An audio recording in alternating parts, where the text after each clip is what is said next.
केरळचे सुप्रसिद्ध ठिकाण एलेपिला. आजचा दिवस खास आहे कारण आज आपण अनुभवणार आहोत केरळचा सगळ्यात प्रसिद्ध अनुभव बॅकवॉटरवरचा हाऊसबोट आणि शिकारा राईड.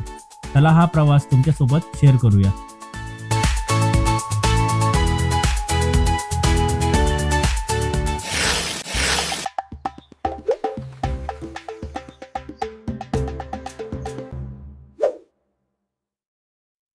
ही आहे अलिपुझा जेट्टी. आजूबाजूला उभ्या असलेल्या पारंपरिक हाऊसबोट आणि पाण्याचा मंद आवाज. हे आहेत केट्टुवलम, बांबू, लाकूड आणि कोयऱ्याने बनवलेले पारंपरिक हाऊसबोट. येथे चढताना वाटतं की आपण एखाद्या नवीन ठिकाणी आलो. हाऊसबोटच्या आतमध्ये आवडतात एक वेगळीच शांतता जाणवते. आरामदायक बैठक, खाण्याचं टेबल, स्वच्छ खोल्या आणि खिडकीतून दिसणारं वाहतं पाणी.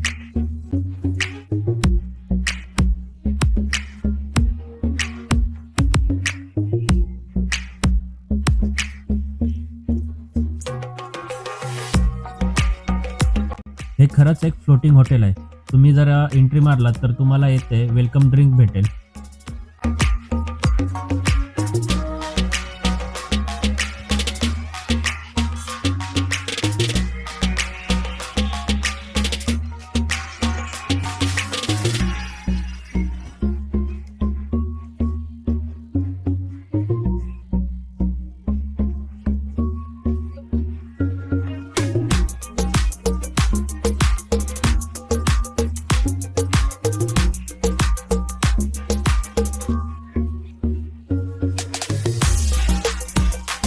हॉटेलचा आराम आणि निसर्गाची शांतता दोन्ही एकत्र. येथे बसून बाहेर पाहताना वेळ कधी निघून जातो कळत नाही.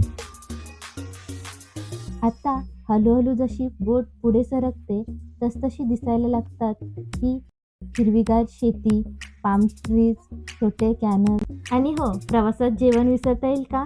केरळचं पारंपरिक जेवण, भात, नारळाच्या भाज्या, फिश करी.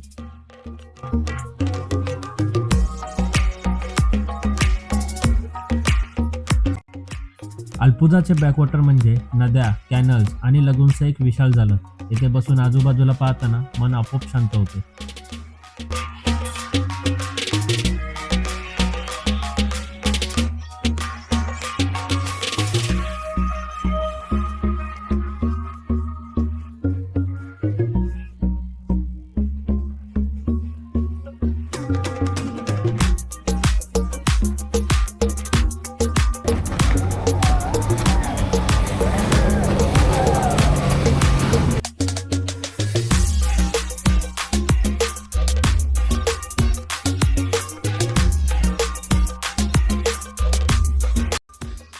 पाण्याच्या काठावरचं हे गाव म्हणजे एक जीवन. लोकांची दैनंदिन कामं, छोटी घरं, होड्या आणि अगदी साधं पण सुंदर आयुष्य.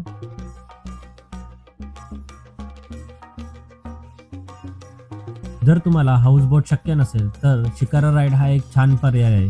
लहान बोटीतून अरुंद कॅनल्स पाहणं म्हणजे वेगळाच अनुभव. आम्ही सुद्धा संध्याकाळच्या टायमिंगला एक बोट हायर केली होती आणि त्याची कॉस्ट गेली होती 2000 आणि आम्ही 8 जण होतो.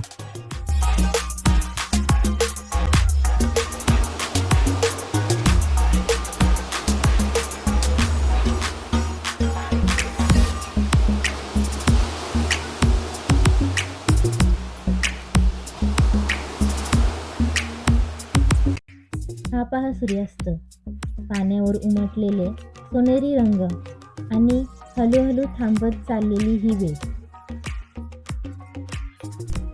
जर तुम्हाला शांत निसर्ग आणि पाणी, खेड्यांचं सौंदर्य अनुभवायचं असेल तर अलिपुझाला भेट नक्कीच द्या. हा बोटीतला प्रवास नक्कीच करा.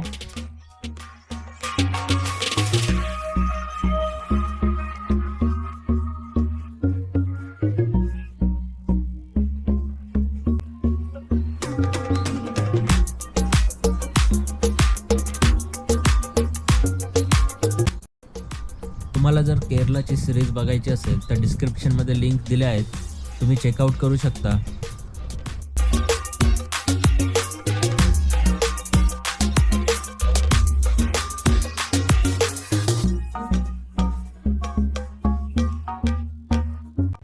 मित्रांनो, तुम्हाला जर ही हाऊस बोटची टूर आवडली असेल तर लाईक करा, शेअर करा आणि चॅनलला सबस्क्राईब जरूर करा. भेटूया नवीन व्हिडिओमध्ये.